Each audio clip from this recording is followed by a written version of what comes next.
नाना पटोलेंची महायुतीला अर्ज मागे घेण्याची विनंती आहे।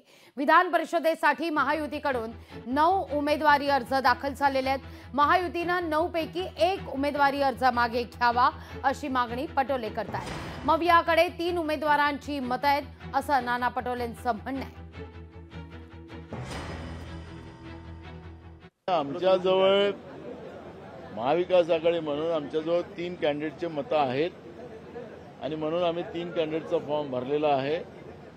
त्याच्यामुळे जे काही महायुतीकडून 9 फॉर्म आलेले आहेत त्यांना आमची विनंती राहणार आहे की तुम्ही तुमचा एक विड्रॉल करून बिनविरोध निवडणूक करा।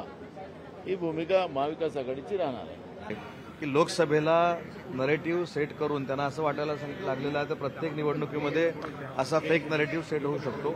अशातलं काही नाही। आमचे सगळेच्या सगळे विधान परिषदेचे उमेदवार जिंकतील आणि त्यांची 3वरची फॉर्मची संख्या ही 2वर येईल। लोकशाही मराठी ऐका, पहा, जागरूक रहा।